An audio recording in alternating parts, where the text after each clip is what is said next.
Hey guys, we got a special interview today with Virginia Babb. She is the Knox County School Board for seat 4. That's my seat personally, as you guys know on the show. I'm the only one that actually hunts down my elected officials and gets after them. So we're going to talk about some of the school board stuff. I don't have any desire to talk about COVID and how we're dealing with the COVID part of school board stuff. That's not important to me.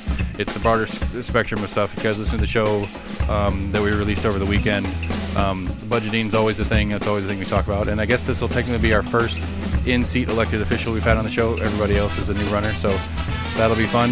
We're almost in agreement at gmail.com, and we'll get started. Hello, Virginia. Hello. All right, so as I alluded to, I don't really care. I don't know that I could have thought of a better way to deal with this than the school board is dealing with the COVID part of things. Thank you. I think it's, There's no good answers right now. If we want to go back in time, I'm really not happy with how the last semester finished and that whole part about that. But the moving forward, the only thing I'm going to complain about currently is the waiting a week part. Like if we would just started on time, I would have been a little happier, because we're now starting week 2 and we could be in week 3, and it seems, as far as my communication with my teachers so far, is they're still in.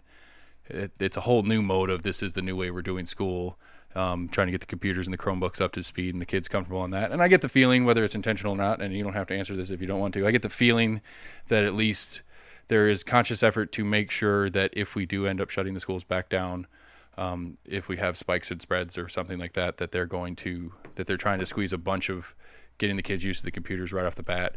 So if they do go home, it's not going to be completely starting from scratch on the computer part for the parents and the kids that decided to go to versus virtual. But I think it's the right move. It makes sense to me. I have friends' parents that are virtual parents, or that have virtual students, and then I have my kids who are in school. But I get it, that the parents that aren't comfortable putting their kids in the situation, or that they're not comfortable with their kids coming home for their personal situation or their family situation, that it gives them an option. The only part of that part that it's like, where did the Florida thing come in? That part confused me. Sure, I'll try to explain that as best I can. Basically, what has happened, and I'm probably not going to be the expert on it, but we had way more kids choose virtual than was originally expected. I actually think we're up to about 19,000 kids right now, which is about a third of all Knox County school kids. The ideal is we would like for all the kids, as much as possible, to be able to be taught by the teachers at their school. It just happens that numbers-wise, it doesn't always magically work out that way. So I'll give you an example. Say there are 3 AP English students that need AP English virtually, but at the high school they go to, they can't create a class just for 3 AP students. Right. There is some trying to pool them together with other students across the county to do a class under Quest.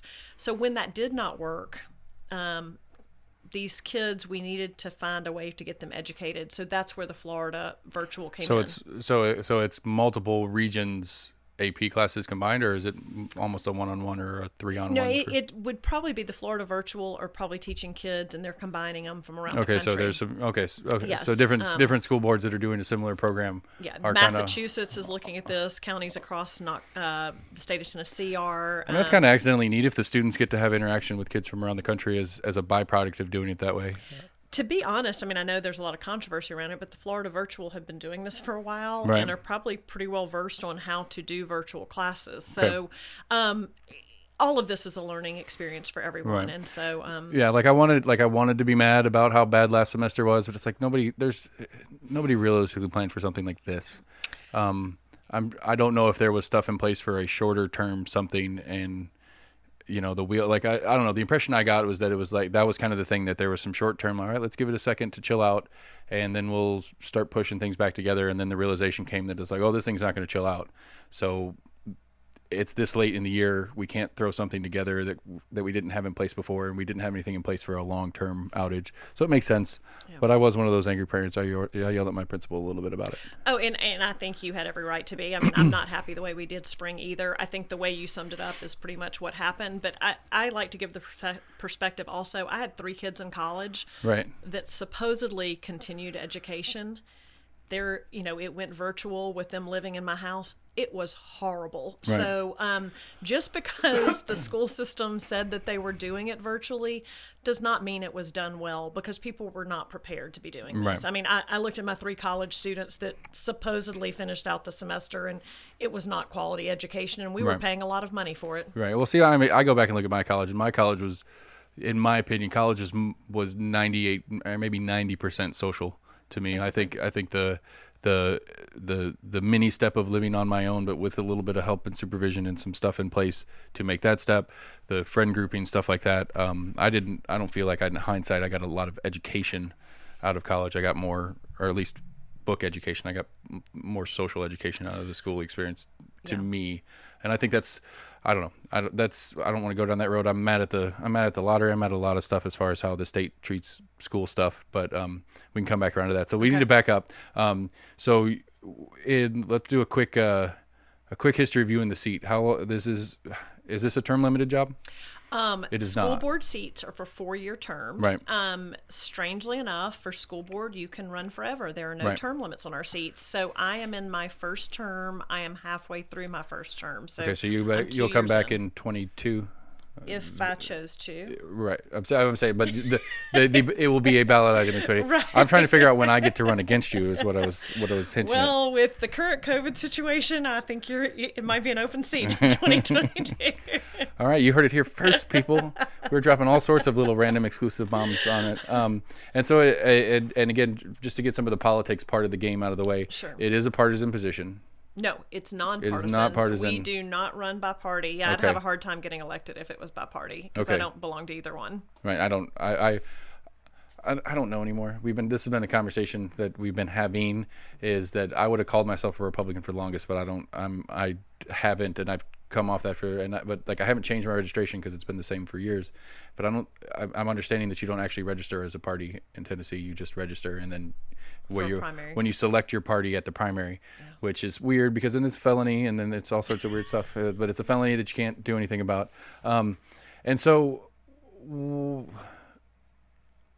how do I word this? What possessed you to run for this seat? And was there something in place that you wanted changed, or was it you were already involved in other stuff and this was the logical next step? Sure, that's a good question. I did not come with an agenda running for school board. Really, it started, I have 3 kids that are now college age, but when they started probably elementary school, kindergarten, I'm somebody that kind of whatever I do, I get very involved with. I had been involved Yeah, I know with those moms. Okay. I'm that mom, sorry. But I try not to be cringeworthy. But so anyway, I was very involved with some community stuff before my kids started. And when my kids started kindergarten, I kind of jumped in, and I was that mom, which, love us or hate us, we are those involved. moms are important whether you like it or not. So at the elementary school level, I was very involved, helped start a foundation to get technology at the elementary school my kids attended. I then really started caring a lot about education, kind of on a bigger level. I had really not ever paid that much attention to public school education, became more and more aware of it. Actually, when my kids were transitioning into middle school, I was working for a nonprofit at the time and had the chance to meet the director of the new head of Great Schools Partnership, which was it's an organization. It's just now changed to Knox Education Foundation, but they were trying to raise money and do good basically for the school system as a whole. And so I had the chance to meet their new CEO and basically loved what he was about and doing, and said, hey, if you're hiring, I'd like to come work for you. So I for 3 years went to work for him, Okay. Which really taught me a lot about Knox County schools and really the state of Tennessee schools much more globally. I had before that just cared about my kids and the Right. school that they went to. So that was a great education for me. I learned a lot about PTAs. I learned a lot about foundations. I learned a lot about, really got to interact a lot with the people within Knox County schools and the school board. So some of the other structures that are not only in the school system, but that surround the school system. Sure. Okay. And so really that just kind of even increased my thing. At the same time, I was PTA president for my kids' middle school. That seems to be a time when parents really step back as middle school. And so I thought that was a time that I could sort of step up. And so I was PTA president there for 2 years. Then went back into real estate because I realized that I had 3 kids I needed to pay to go to college, and my part-time nonprofit nonprofit job was not going to help me with that. So Right. went back into real estate, but still stayed engaged as my kids went into high school. And as my kids were ending high school, Lynn Fugit, who I have been friends with and known for years, decided not to run for another term on school board. She kind of approached me and said, "Hey, are you interested in running?" And I sort of thought about it, talked to my family, talked to friends, and decided to run. And thankfully, no one ran against me. So it was a pretty easy campaign. I really don't know what campaigning is Right, like. because that's one of the things that we've talked about with like Jesse Mayshark from the Compass, Sure. and even some of the chair heads that we've talked to. I've had both the Democrat and the GOP of the Knox County chairs in here and talked to them about it. Is that, and it's something that I've kind of come to the conclusion of the more I've talked to the more people in here, is that school board essentially is a kind of separate branch of Knox County government, and for whatever reason, kids are not. It is in my opinion, as I'm getting to understand this, it is in my opinion with kids, but I think even without kids, that what the school board is and is doing is important to everybody in Knox County. Yes. And it does not seem that the politics part of that, at least as far as campaigning and running and stuff like that, the attention is not there. Where it is for example, for me, I live here in the Gina Oster, Eddie Manis debacle that's going on right now, and keeping an eye on that. And that there's, even in that's kind of the genesis of the show too. I say this all the time, sorry everybody, but we started doing this because I don't know who any of these people are. And again, Gina Oster was my first, and I was going to try to be like super professional, which as you can see, we don't do that anymore. But I was going to try to go find some stuff and like learn about her before the interview so that I could ask some questions of depth. And that didn't exist. There was her webpage, her Facebook page, a really bad article on WVLT, which was really just a snapshot of the race, not anything about any of the participants. And then Compass Knox did have an article, but we weren't members of them, so I didn't get to read that one. So essentially there was one pay for news article that had any information on her as a candidate outside of her own webpage, which, like anybody is going to do their own webpage, it's going to be very pro them, right? Right. And so, like, so to me, as I'm understanding that the how much value and importance the school board should have in it, and that it is already in a landscape that already does not do a lot of coverage on local politics, to take the redheaded stepchild, for lack of a better word, of local politics that gets talked about even less than the rest of them. And it's like, okay, but that's half our, I mean, if you combine city and Knox County budgets, half of that total budget goes into this one thing. Yes. And nobody pays attention. I mean, it's amazing. I mean, really and truly, I mean, so many of the races are unchallenged. I mean, personally, I love not having to, mount a huge campaign. It was because they were afraid. Anybody was thinking about it, it's like, I can't go up against her. I really I can't spark stand the fear in people. The humiliation is too much. But I think so many people think that school board is just about people who have kids in schools. Right. And that was one thing when I was at Great Schools Partnership. We really tried to start a conversation in our community about everybody needs to care about the schools. Right. I mean, that's Right, trying to change that. But this is your workforce development. Right, because either way you look at it, the kids or not, it's like either these kids are going to come out of school and be worthless and they're going to drag against the system and cost you money and your tax dollars, or they're going to come out of school and be positive for the system and it's going to help your home values, or whatever you want to assess as something that's important to you. These kids are going to affect that after they get out of school. Exactly. And whether they run away and we have a population loss issue because they want to get out of here, or whether they go to college and come back and bring that high dollar education into this system and add to the taxes and all that stuff. There's a lot to it that, with kids or not, it's important. Well, and I mean, I totally agree with you. And it's also about, we all talk about jobs and bringing new industry here and stuff like that. Right. I mean, when companies come, they want to look at the strength of our school system. I mean, that's a big draw for companies coming here. So it has so much economic impact. I'll tell you another big issue that I don't think people think about is development of our community. Right. I mean, we've got our developers, and, I was a realtor, so I get it. I get the fact that we need new homes and things like that. But, and it's a big, I don't know what to say, challenge between the county commission and the school system, in that, we keep approving a lot of neighborhoods, but nobody thinks about the schools. And it cracks me up. If you go to some of these meetings, they always act like they're going to be no kids produced. Well, because we have the one right over here on North Shore that's been a big fight, and I've been keeping an eye on that one. And then, like, my brother and his daughters, they live way out in Choteau. Yeah. And when North Shore Elementary was built and finished, they were one of the first set of kids that went in there, and they didn't finish a year before they were overpopulated. Yeah.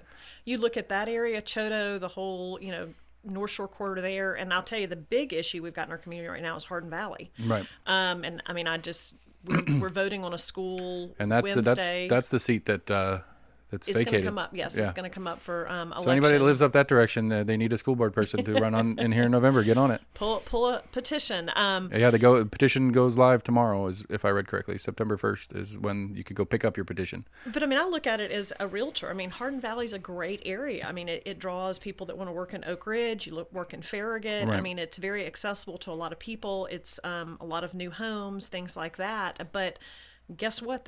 We build the school and it's already overcrowded. Right. And that it's just a huge issue because the developers keep wanting to build, and I get that, but we've also got to look at what is the impact on schools. Right. And that, as a homeowner in the process of trying to buy a home, they always tell you about the schools that are there.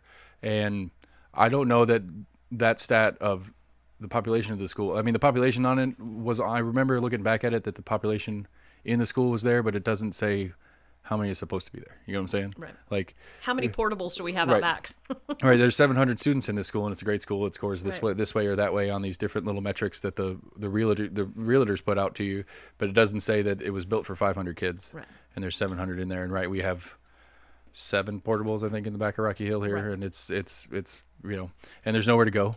If we do ever sign off on expanding the actual physical size, it's going to have to be another story. I don't know. I mean, or we take away the playground. Farragut's got huge issues. I mean, I toured this spring. Well, they have their own tax base that has a different issue. That's their problem. They can suck it. We're only going to care about Rocky Hill. Well, no, it's not just that. But the way the township of Farragut's taxing stuff works, they don't pay in as much. If I understand this correctly, right? They don't pay in as much through taxes. They probably pay more directly as parents and families just because of the way that community works. But at least on the fixed tax thing that the rest of us pay into it, they don't pay as much, so they can deal with their problems over there or pay for them like the rest of us. But no, so that's one of those things, and it's like we've had this conversation a bunch, and like I just mentioned it, it's a $600 million budget of again, if we combine city and county, it's like a $1.3 billion. Right. Yeah, sorry. It was about $1.3 billion is our total budget for city county combined. A little over 6, some of that is the school board. And how much, if you know this, how much is that $600 million all from Knox County, or does that include state funding that comes back through not directly taxed purposes, or federal, or is that on top of that 600? No, our budget is made up of a combination of state and local funding, and it is so complicated, and that's one of the big problems with it. It's so complicated, and everybody always refers back to the BP formula, and really what happens is the large school systems, which is Shelby County over Memphis, Nashville, us, Hamilton County, Rutherford County is getting up there. We actually get a smaller piece of the pie because we are larger, and what is seen is we have more capability as a local community to fund our schools. So we kind of get dinged on the state side of things. Right. Just to give you an example on things people don't think about with funding for schools, because it is supposed to be this combination of kind of state and local funding. But when you look at the state funding, they don't fund a finance department for Knox County Schools. They don't fund an HR department. Well, guess what? We have 5,000 employees. We need an HR department. So the funding for that becomes 100% from local funding. So okay, so this is where I'm confused. So so because this one, and I don't know, again, this one across the board on a lot of issues confuses me. It's like so but the total annual budget, or at least the 2020 budget before the wheels fell off, was right at 600. Right. And so that's and I wish I knew the breakdown, and because that's what I'm saying is because this is where I get messed up anyway, because we have our 9 1/4, 7 of that goes to the state, 2 and whatever either goes to the city or county depending on what you're living in, and then we have all our property tax on top of that.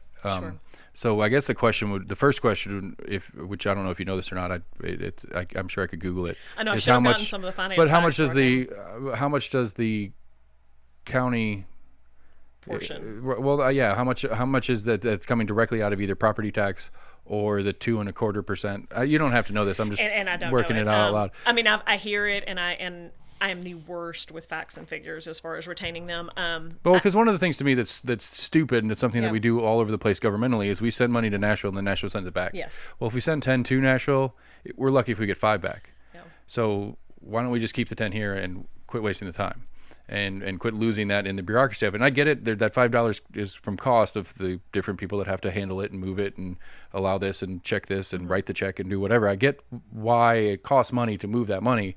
But is there value in moving that money? And I doubt it is at least equal to how much it costs. That's one of my issues. Yeah, I mean, honestly, another great show for you would be talking to people like Ron McPherson, who's our finance person, and even Chris Caldwell, who's on the county side of finance, because they really can explain it in a way, and they know the numbers and really know them better than I do. But the whole system of the BP and everything like that is...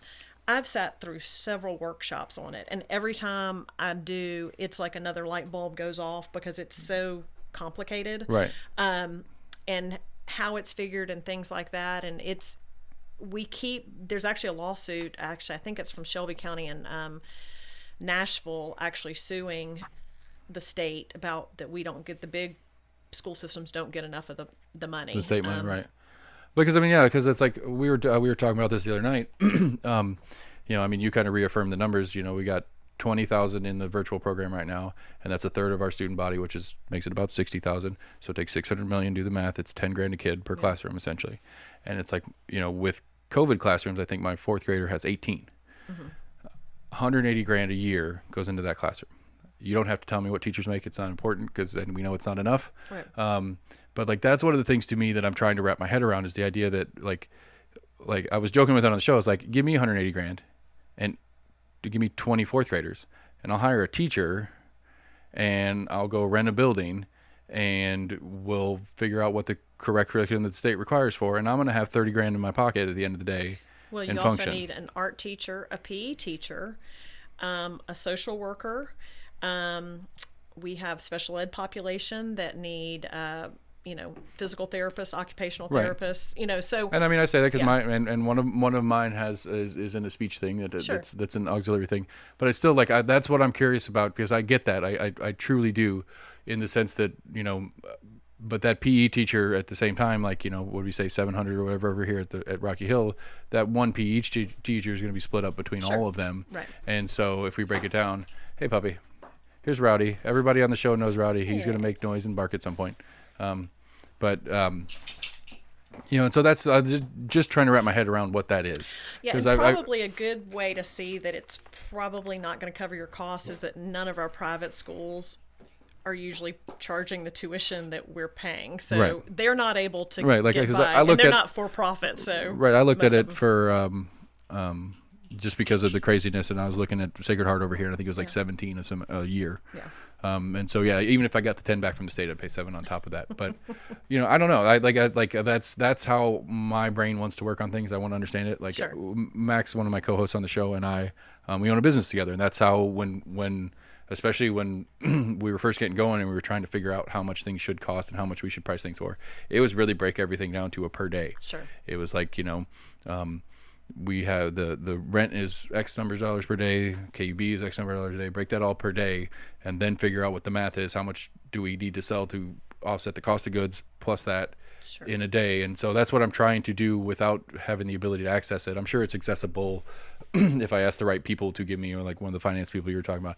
I was trying to do the math on all of it, and it's like, it seems like a lot of money. Well, it is a lot of money. Right. It's not seems like it's a lot of money. It is a lot of money, but is it the appropriate amount of money? I guess is the real question I'm trying to understand. Because like one of Max's big arguments, he's like, I don't care. Just stop sending home fundraiser stuff as soon as school starts. Like he's like I pay my I pay the taxes part of it, and then I pay my beginning of the year stuff, the $35 or whatever it is, and then this and that, and then a week later there's this fundraiser for this and this fundraiser for that, and and it's like that is a question. I always get emails from teachers. We need these supplies for the classroom, and you always hear stories about teachers going out of pocket to redecorate their room to make it a more friendly place for the kids and stuff like that, and basic supplies for their classroom. I think that's a lot of times much more than just decorating it. And so just the stuff like that, it's trying to mentally break that down and make it make sense to me is one of the things I I can't fathom without seeing the numbers. Yeah. I could understand it potentially, but I still feel like there part of it being the way the state and the federal government gets involved as well in costing more and making certain things forcibly available, for lack of a better word, that may not have a need for, or at least a strong enough need to have a whole department. Like I agree that HR is probably a needed thing here, but that there's some stuff that because one of my things I argue as a libertarian, I don't see the need for anything that DC says to have anything to do with my life. Okay. That's kind of my thing. I was like, I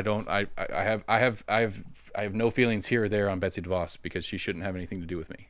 She shouldn't have anything to do with my kids, in my opinion. Even if we go into Nashville, there's still Nashville's on the edge of how much I think that they should be involved in how my student life goes. I could acknowledge at least that maybe having some minimum standards set, but I'm not a standardized test person. I don't think it values the education part, let alone the kids. I think you teach kids how to take tests. That doesn't teach them how to live their life and be educated people. Sure.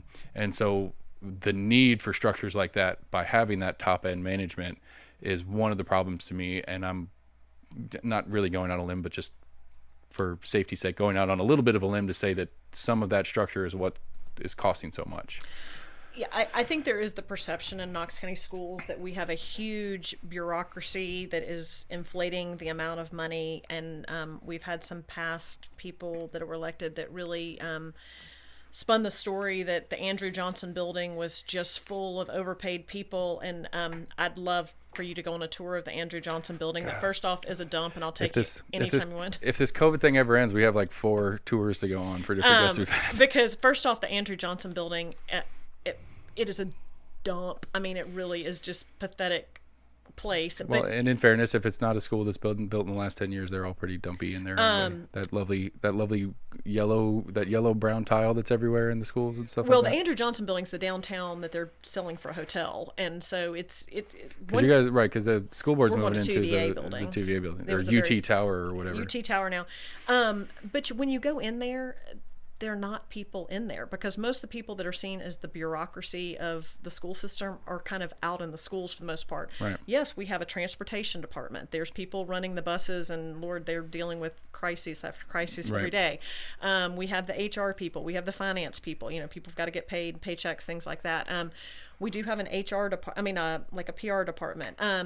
There are probably things, but honestly, when you really go in and find out what people do, I find that a lot of our what people call the bureaucracy of Knox County schools, right? They work very hard and have very vital positions, and it's a very lean group, and they've even gotten leaner with this last budget. Mm-hmm. I mean, there were positions, if people retired, they did not get replaced if they could possibly do without them, things like that. So I really, for a size of the schools that we're 90 schools, it does take some level of oversight, and that type of stuff. Right. Well, because like one of the things I had, I don't know if you're familiar with Carrie Keeling. She'll be in that Hardin Valley district. It's District 89 in the House Rep seat. It's Lafferty is the incumbent. He's running again.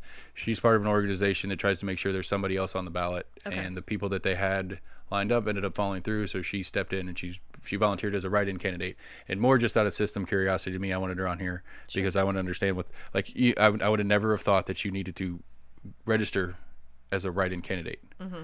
And after talking to her, and actually even after talking to her before we did the show, like, I clicked in my head. It's like, well, of course you do, because then we could all write Peyton Manning in, and he could get elected for a job that he doesn't want. And so like it made sense. But then talking to her about District 89 stuff, and she was a teacher, and talking to her about some of the stuff, and like one of her complaints as she wasn't a Knox County teacher, but one of her complaints as a teacher, in her words, burned out, was all the paperwork side instead of the teaching side that you had to deal with. And again, that goes back to my point of how much the state and the federal government are involved in what has to be taught and how things have to be taught, and the records keeping things. And it's I don't know, this is one of those things, I just don't know the solution. I don't know exactly what the problem is either. Like, it's like, I know there's something kind of like, I just can't place my finger on what the specific problem is. Like, I can acknowledge that it might be the right price. $10,000 a kid might be the right number. But if you sit around and talk to teachers long enough, it's not enough. It's never enough. And then, I'm not trying to throw shade, Randy, but Randy Pace was on, the GOP chair in Knoxville, and he didn't fully say it. It was weird because he strongly insinuated the lack of need for the arts programs, and me being a band kid was like, okay, buddy, but I mean, and I don't know, maybe I was misunderstanding what he was saying just to give him the benefit of the doubt, but I think that I truly believe in the arts programs and the importance of them, because I don't think I would have survived high school without them. I was a band dork. I lived in the band room at Bearden High School. And I mean, there are things at our schools, if we didn't have the band and the theater and sports, there's some kids that's the reason they're showing up for school. Right. That's what gets them learning English and doing math and Right. doing the basics, because they love their theater teacher. They love their band. Right. They love choir. They love playing on the football team. I mean, that's what kind of honestly worried me about COVID, is you get rid of some of the incentives for these kids to actually show up for school. If you get rid of the sports and stuff, I look at a school like where my kids were. There's some kids, the only thing getting them to graduate Right. is their coach. I had a friend. I had a being on baseball. them. I had a kid that I was buddies with in high school. That was a baseball kid, and he could have cared less about anything except baseball practice after school. And his coach made sure he was passing his Right, classes and so he could play baseball. Right, he had to do the work to keep playing baseball. Yeah. And I don't think he went anywhere with baseball, but hopefully he picked up something else along the way. Then I had a soccer friend that did that too until he broke his leg twice because he's an Right. idiot. But that's a separate thing. But yeah, so like I said, it's like again, going back and repeating something I repeat all the time on the show. More than 50% of what I do here, at least in these parts of this portion of the show, is always trying to understand how it is. Right. Like it's easy to go, it's wrong. Like I was saying, I feel like there's I don't know what it is that needs to be fixed, but I feel like there's something wrong. Sure. And in my periphery view of it, I can't place on what the wrong is. So I can't really fix it, but it's like something needs to change, but I don't know what. And I'll disagree a little bit with something you said a minute ago, that you're very against the standardized testing and stuff like that. I totally agree that I am not for teaching to a test. Right. However, we need something across the board that shows that our kids have gone from this to this. Right. And the kid at Sarah Moore Green in East Knoxville and the kid at Fulton Elementary are taking the same test to see where their Right. education's going. And see, there's going to take some kind of assessment. Right. Whether So- we all agree on Right. what that assessment we is. got to quantify it somehow because Right. we have to be able to and But that's what allocate funding. That's what according to- TN Ready is. I mean, Right. the problem is too many people turn it into teaching to that test. Right. The test should be an evaluation of what you've learned, Right. not we're teaching you to take the test. Right, and and I argue a lot about it, especially when it comes into anything government wise. It's all about putting the right incentives in place. Yeah. You could the goal can be correct. Right. Like we argue about private prisons all the time. I'm the only one that thinks they're a good thing, but they're not a good thing in the way they're incentivized. Because if you incentivize by number of bodies, then you're going to do whatever you can to keep the bodies in there and get more in there. But if it's incentivized as a rehabilitation program, which is what prison was supposed to be for the long time, except for the really, really, really, really bad people. If that's what if you figure out a way to incentivize the private business to do it in a way that gets the goal of the consumer being the public in the prison sense, or the goal of the goal of the consumer, which would be the government, which would therefore be the public. If the goal is to get people in and out of there and back into society and not do things again and be productive, then it's an incentivize. It's all about the incentive game, and I think that's what the tests run in the problem. Right. I agree with that, but again, and I hear this from a lot of different teachers and people in and around the school system, and even just regular politicians when they talk about school is we talk very often about how. Like you said it earlier, that the quality of the school system is enticing to business. It's one of those things that, kids coming out of the high schools are easily getting into college, and they can get through college and then come out and they can be high paid workers in the business that we're in, or even if it's manufacturing or lower paid, but the school system gets them out in shape where I can use them for my business. I want to go there. Well, if that is one of the incentives for why we do school systems the way we do them, then that's the same, the how do I word this? That's the localized version of, that's the incentive instead of the test. Does that make sense? Is that we like, I see it on a county level. I see it on a school system level, but this is where this, because it's always like, whenever I argue that I think the federal Department of Education needs to go away, everybody's gonna be like, well then, what happens when you have a state that doesn't care and doesn't put forth effort in, and they have all these stupid kids? Well, then the state falls apart because They're not doing the right state's things, already yeah. right. The state already knows that they need to produce decent kids out of their school system for the total economy of people with or without kids. Like, everybody knows, like, at least everybody in the positions that are doing stuff about it knows that fact, that their incentive is to get decent kids out of high school so that it's good for the economy locally and it's good for their secondary. That you can't have a UT if none of your local schools can graduate anybody that can get in. It just doesn't work there. And so the powerhouse to Knoxville economy that is UT doesn't exist if we can't graduate worthwhile kids. And so I think the incentive's already there for state, at least minimum state, to get rid of the federal government. That's my only point in that. And I do think, I'll get back to some of the things that I think have changed that I think are good. And unfortunately, I think COVID is backpedaling us on some of this, but I do think the state is looking now at things, and I know you don't want me to bring the state into it, but for so long, well, I accept reality, I know, okay. whether I want it or not. For so long it was just about ACT scores and who was going to college and stuff like that. Well, every kid is not going to college, right? And we don't need every kid going to college. Right. I mean, there are a lot of jobs that do not take a college degree. You can actually get well paid in a lot of vocational things. So we've kind of gone back, and I haven't been around public education long enough to know what happened, why we went away from the vocational training, why it went 100%. We got to send kids to 4-year college. Right. But there seemed like there was a move. Well, I think there has been a switch back. I was definitely a part of that, yeah.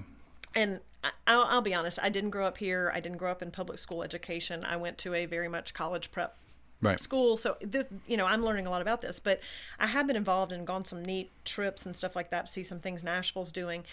That the state is changing now, and they're really looking at not just kids going to college and not just kids and their ACT scores, but it's things called EPSOs, which is these industry certifications. Right. And there's a big push to really not just have one path, but a kid is either ready for college or they are industry certified in a certain thing. So I do think there is some movement to get away from just that standardized testing thing. Yeah, see, and then on the state level, what I would like to see as a result of that, if that is truly a thought process that's happening, then they need to go and rebuild the entire lottery program. I think if, as we sit here and have discussions about whether $10,000 a kid is enough, and when we are collecting billions a year to send kids to college that aren't graduating well from high school, why don't that was my complaint from day one on the lottery. It's like my dad always calls the lottery a poor man's tax, but the libertarian says I don't care, you can do what you want with your money,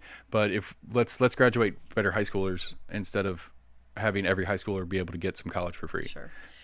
Well, and I think now, though, you've got things like Tennessee Achieves and the lottery and stuff like that you've got where, you get 2 years free at the TCAT, which is doing, auto mechanics, truck drivers, plumbers, welding. And then you go to their Pelissippi's, and you can go and get a 2 years associate that if you want to go on to 4 years of college, that's great, or 2 more years of college. But there are so many industry certified, you can become an ambulance driver, you can, so many things like that going on at our community colleges that I do think there is a lot more out there than what it used to be. Right.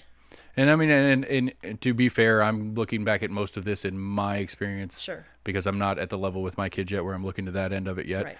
I mean, I've already decided that if they want to go to college, we'll figure it out, but it's going to be you want to go to college for something, because I went with no intent. Right. I just went because I was supposed to, and putzed around for 4.5 years and cost my parents a ton of money. Sure. And I learned some stuff, but really the only thing you grew up for 4 years. Right. Well, yeah. The only thing of value is I've one of my best friends in the world I met in college. I met my wife in college. Yeah. So there was great value in that then. 2 of my best friends in the whole world. I'm sorry, wife. I didn't mean to if you got a wife out of it, you got a good education. Right. And so, and I don't know. It's just I just, like I said, I was trying to understand how we are where we are, and trying to identify if I just don't see that it's okay, and that the problems that I'm producing are on my end, or if it's a lack of transparency that would show me where the problems are better. I don't know. Well, I'll be totally honest with you, and I mean, this is going way off kind of topic and stuff, but I look at the kids that what we're requiring them to do now is the same things I'm in my 50s that I was required to take in high school. Right. Do kids really need to know calculus? Some kids do, but do all of our kids need to be at the pre-calculus, calculus level? I mean, really, at what level of math do we really need to get kids? Right. At what level of I used science? algebra the other day. I was proud of myself. I try to tell my son, there's geometry. You might not know it, but there's geometry in a lot of stuff. Right. I had to work out I've got a project. I'm working on a shed in the yard, and I was trying to remember Pythagoreans, and I was like, a squared plus b squared equals c squared. I've got a and c. Yeah.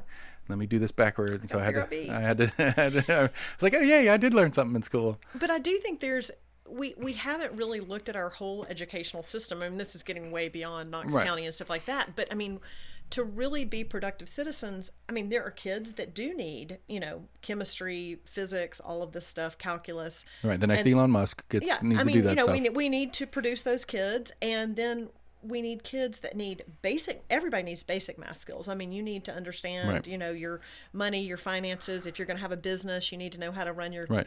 money like I that. mean, I think so here's a personal, and this is she may have been out right before you took the job.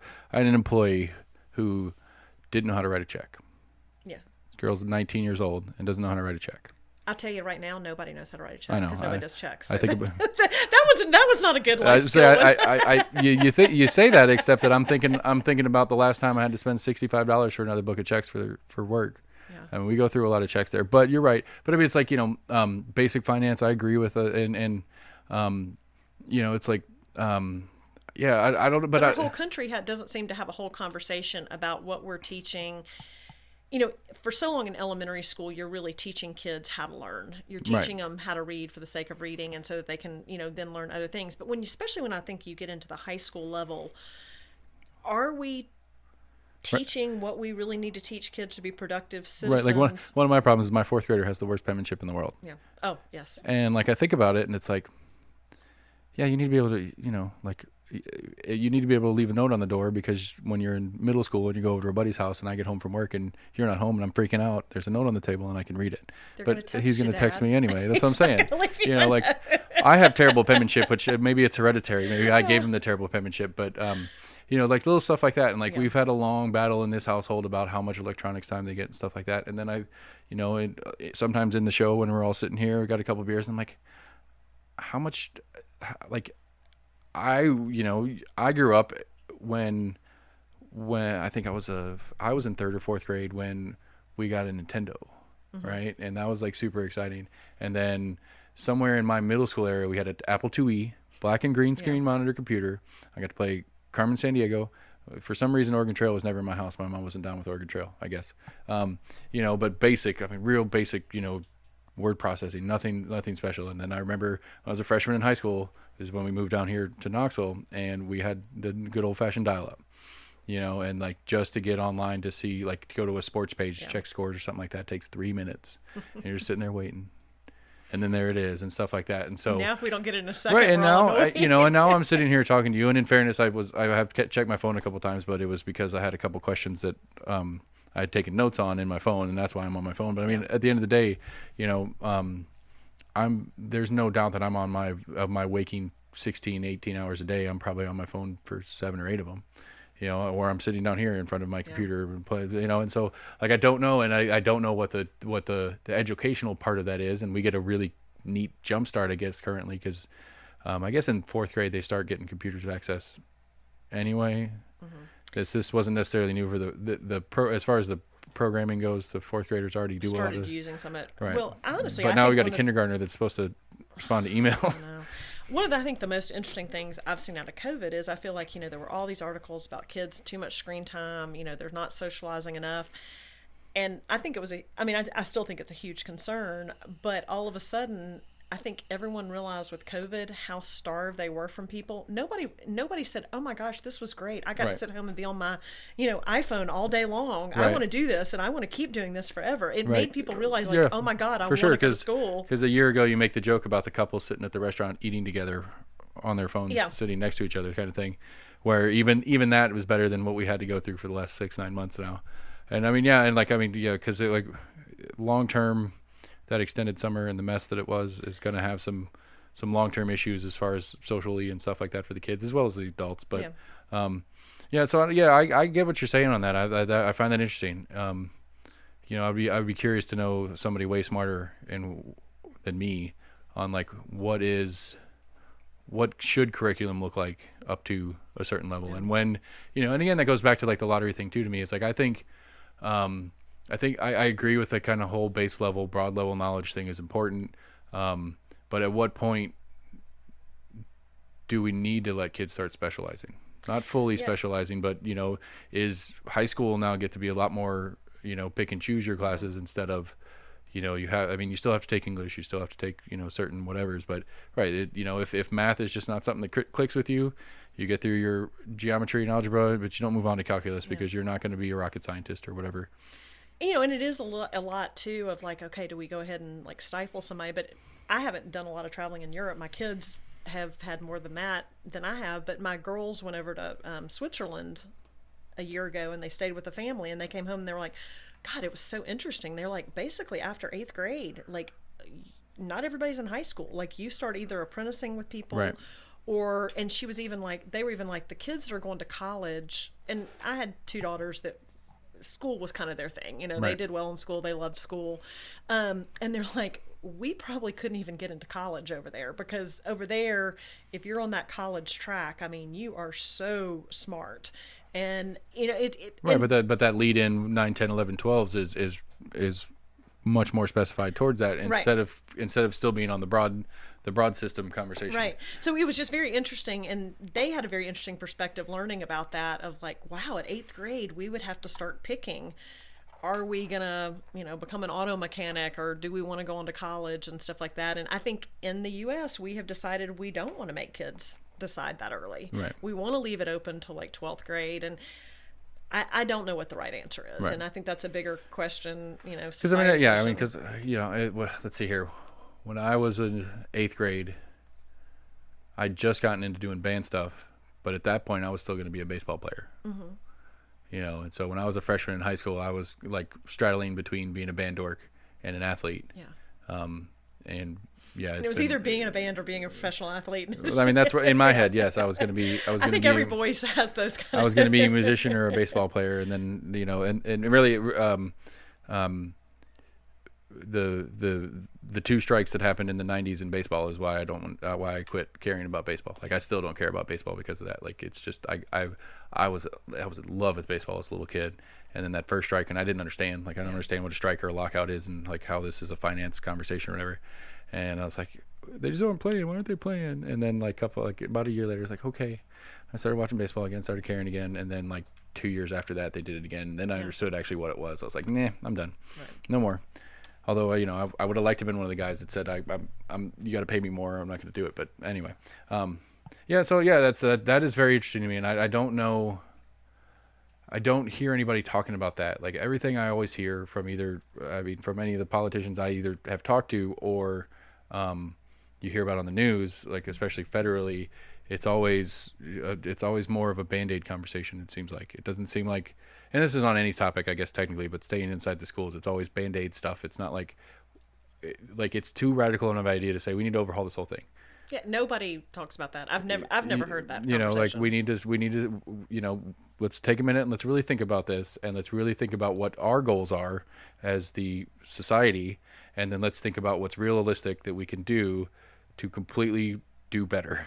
And I think it's too busy just going like, well, let's throw some more money at it. Let's do this thing this year. Let's add another layer of bureaucracy to make sure that there's another person checking on the person who's checking on the person who is actually doing the thing 5 people later. I feel like as revolutionary as we do is actually going back and adding more vocational in and being intentional with vocational. And that's the other thing. And I have to say, Bill Lee, that was one of the things he really ran on, and I wish that was his main priority that he had stuck with on education. Instead of giving vouchers to certain communities and not the rest of us. Yeah, that's a whole nother conversation. But I really did support his vocational training thing. And it's not just take a random class here and take a random class here. It is, where do you start in 9th grade so that you can build on it and actually get an industry certification by the time you graduate as a senior. Right. Which might not still qualify you to go out and make big bucks, but it gets you thinking along the lines of certain things. And I think that is a very intentional conversation that's going on, and I think schools across the state are really working on that. Well, because I think one of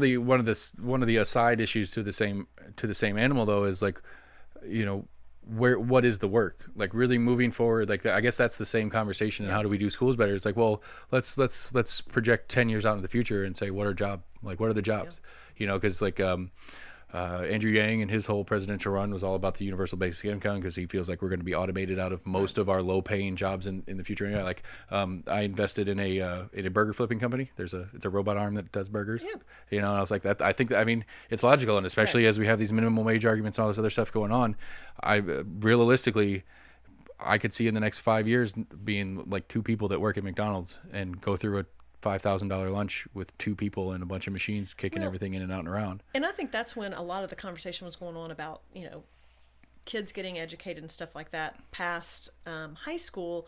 I think a lot of people miss the message of that everyone needs training past high school. Because like as you talk about, McDonald's might only have 2 people in there. Those 2 people are probably computer programmers making sure the computers are working. Well, you're no longer needing that level of flipping the burger. You've got to be a smarter person. You now cannot be an auto mechanic and just be good putting wires together. I mean, you're now doing computer testing and stuff like that. And so I think that's where a lot of this has come in is there is so much more sophistication in everything we're doing now. You can't walk out the doors of high school and expect to get a good paying job over minimum wage if you don't have some skill levels. Right.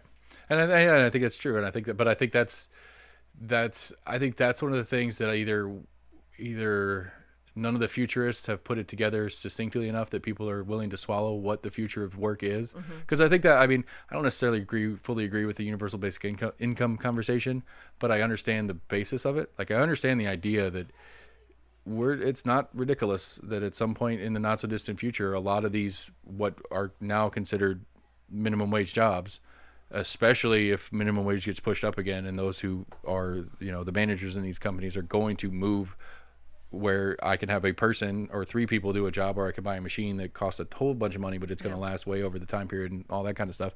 Like I can totally understand that as a thing. And so what are the jobs in the future? I think that's one of the things that I think would be a starting point for the conversation of how do we fix this? How do we change the schools to prepare for? I would agree with you. Because man, you got me thinking hard on that one.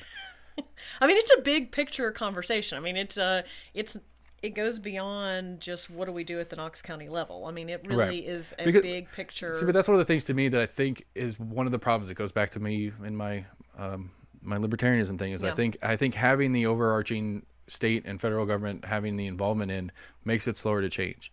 Like, is there theoretically, if I got a group of super smart people together and we worked out this whole thing in a big major shift and change to function on how schools could and should run better moving forward and presented that to the school board, is there any way it could be done? Let's facts, data, all sorts of stuff behind it. Like really genius people help me out with it. And I say we can do it we can cut $100 million off the budget. We can have every single kid have all this stuff. Without involving state and federal is what you'd like to do. That's a good question. Well, because one of the problems to me is that the machine, there's a lot of purse strings held by the state and federal government. Right, and the big machine, and I think that going back to my Band-Aid reference, I think the big machine just wants to fix it, just needs to fix itself for a little while. Sure. It's not in its own best interest to overhaul. And so, like, one of the reasons, again, repeating myself 1,000 times, one of the reasons for the show is this information about local people and these local policies. Sure. And even though they have locally has more effect on my day to day than whatever stupid thing Trump did today is going on.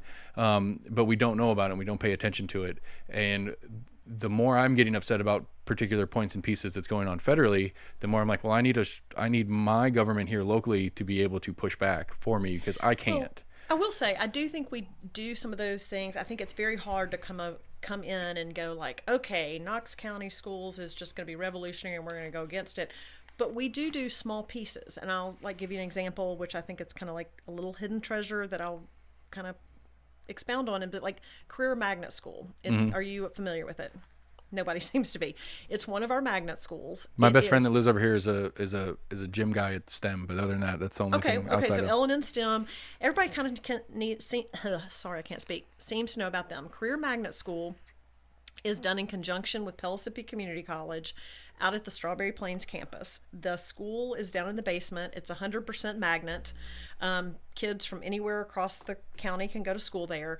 But really what the thought was there was you spend 2 years, ninth grade, 10th grade year, kind of learning about professions, things like that, get your basics done, and then basically you move into your junior, senior year and you get an associate's. They call it moving upstairs to basically the Pellissippi campus.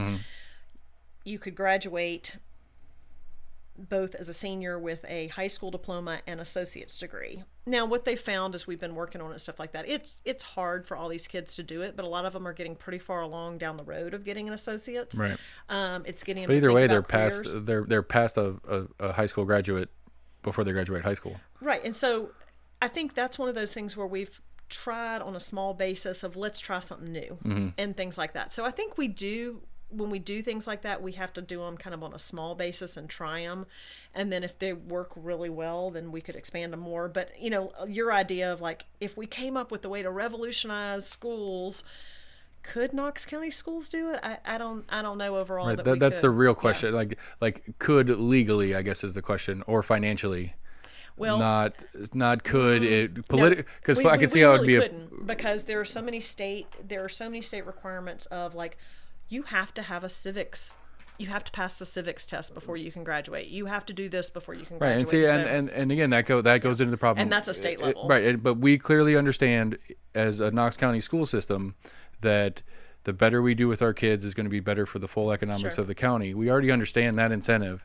And so the state forcing an incentive that we already have on us and then kind of hamstringing us not being able to adjust to what we feel is the best move is that is where I already knew that there was that's one of my little problems, at least, whether it's an agreed upon problem or not. But that to me is some of the issue. We have a little bit of flexibility, but we don't have a lot of flexibility because you have to follow certain things by the state for a kid to graduate. And so, once you get past those, you can do some flexibility, but you've got to have those certain requirements required by the state first. Okay. All right. So I had one thing that I did want to make sure I remembered to mention, and this is kind of goes back a little bit back into some of budget. So, I'm trying to think of an example. So I went to Bearden and then Austin East, and property values are dependent on X, Y, and Z. Now, like, what is the determining factor for how a school gets funded? I guess is the question. Like, is it attendance? Is it maybe not attendance, but is it? It is attendance. It is per pupil. Okay, so it doesn't matter that Bearden, for example, the average home is $400,000 or whatever, and Austin East is whatever. Because that was what my assumption is. I assumed as much. I'm going to put a however. Okay. Okay. So the basic funding model is per pupil, and I could have brought this to you. We had a whole report on it. I would love to have it, not today, obviously, but if you can send it to me. I mean, it was an interesting if you're allowed report. to. Yeah, it was a what do you call it? Everything we do is sunshine. So we recently had a meeting, and we call it the Joint Education Committee, and it's 4 county commissioners and 4 school board members. And I honestly love those meetings because I'll be honest, I feel like they go into them trying to educate the county commissioners about the schools, and every single time I come out learning so much as a school board person. Some of it that I think people think we already know, but I'm not in there on the day-to-day decision making of the schools. We're a policy making group, the school board. But Larson J has been the chair of that on the county commission, and he really is trying to grapple around a lot of what you're talking about around funding. And we really did a breakdown at our last meeting of per school funding, and it went into every single school and the funding per pupil spending at each school. And it is not the same. And to be honest, and this is very out there. I mean, we discussed it. I mean, probably West Knoxville schools are less funded than, say, your inner city schools, some of your South Knoxville schools, and things like that. And a lot of that comes into federal funding, Title I funding that comes in. And then you have like some of the performance-based funding or lack of performance-based funding. But a lot of that's Title I, and poverty-based and stuff like that. So really, in Knox County, your schools that actually have more expensive homes, so higher taxes and stuff, the per pupil spending is actually less. I mean, it doesn't surprise me. I mean, because again, like when we were having the argument about $180,000 for my kid's classroom, I can respect the premise that my kid doesn't need all 10 of his grand in a year. He could function. He can get what his base is covered on 7,500, 8 grand or whatever, and that other 2 can get split up in other places where it's needed. And I can, I mean, that makes sense to me. And then I guess I won't offer a should be or shouldn't be, but I mean, it makes sense. I mean, plus I don't know. I guess the other question is part of that run on the assumption that the higher property value homes will spend more on their students directly as that part is of that not too. That's not where it comes from. Right, but I'm saying, but whether that thought process is in there or not, whether it's what ends up happening is you look at a lot of the schools in the Knox County system where parents have come together and had like foundations, things like that. right, It because ends we up build a being, new gym floor, like we yes, paid for that yes. as parents, or as the PTO or whatever out of the school. Well, as an example, I mean, I said I started out, my kids were at Sequoia Elementary, and, it's seen as one of the more affluent areas in town. And, I think people would think it's a school of haves. Well, when my kids started there in kindergarten, our computers that were at that point in the library, you didn't have widespread computers, but every lab. I remember when we had like 4 in the library. Yeah, and it was every so cool. computer was like 10 years old and barely functioning. And the parents were like, this is ridiculous. Why are we not getting more computers? And they're like, we don't get any funding for computers. And so the parents decided this is crazy that we have computers that don't work. Okay, let's band together. And as a group, we can band together and raise money to get computers for the schools. So then the question, the question and concern would be is that the similarly sized school in the less property value portion of town, are they still stuck with the old computers, or they already got better computers because of the way the funding moves around? The latter. A lot of times with the funding, they would get the computers and stuff like that. So, and that, I mean, I could see it. I could see both sides of that. I mean, I think it makes sense doing it the way that we were discussing now. I am a crotchety enough kind of parent that's like, well, if that school gets it, why does my school not get it? Or why am I paying out of pocket for it when that school's getting it for free? But at the same time, I'm not going to pitch a fit about it. It's not something that's worth doing. So, so you're not running again. You already said that. So. As of today, I'm not running again. Actually, I was out with friends the other night, and I said, wow, if I had known 2 years ago COVID was hitting, and they're like, 2 years ago, we could never figure out why you were running for school board. I would have, if we're going to play the what would I have done had I known this 2 years ago, I would have bought a lot of gold. And I mean, there are actually a lot of things I really like about school board. I mean, today, so I'm not going to say never, but I don't think there's necessarily a bad thing for me only being in for 4 years. But so I guess if we continue doing the show, I'm not going to run for any office, but I do see something that a school board or a county commissioner is something that I would be interested in. Yeah. And so that's another thing I try to do on here is do my own use you for research for me. So what in your opinion makes a good school board member? I think not having an agenda, not going in with a cause or you're going to change this. I mean, all right, I can't be a school board member. Okay. Well, and I think it depends on what I think if agenda is trying to make education better in Knox County, that's my agenda. I think the personal agendas, I don't think is a good idea for it. So I think understanding schools beyond your perspective of just your child's school, I think is important. Understanding the bigger picture. I mean, I have what's considered 8 schools in my district, and I really care about those schools, and I try to, communicate with the principals, and I try to reach out to PTA people and stuff like that. But like Ridgedale serves one of our special needs population. It's off of, I think, Western Avenue. I mean, that was one of the most educational things I ever did was go over and learn about Ridgedale and really understand about how we serve the students that we serve at that one.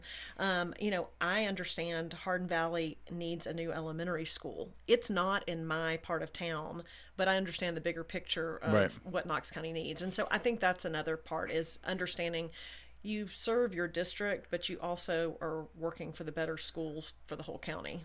Okay. So because that's one of the things that I guess this is where your joint task with the county commission has to come in and trying to understand how to keep the populations right in each school, because like I could see that as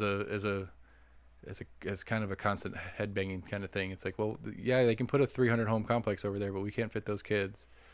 So, all right. Yeah. I don't think I'm running for school board. I just don't. I don't know if I could sit and. I mean, I wish we would get more people engaged. I mean, we really do. I mean, I think it'd be great if 10 people were dying to run for school board because they cared so passionately about it. It's almost like, oh God, okay, she'll run. Nobody else cares. And maybe it's a bonus or a not bonus that COVID is having everything. I mean, I guess they did it before, but like being able to watch the meetings, they're really hard to watch. I mean, they really are. And maybe they're boring. Right. Well, they're boring, and I don't know what they're talking about. Like, I mean, I've made this joke on a couple different issues before. It's like now that I'm deeper into it and I have a better understanding, I might follow along a little bit better, but they're boring.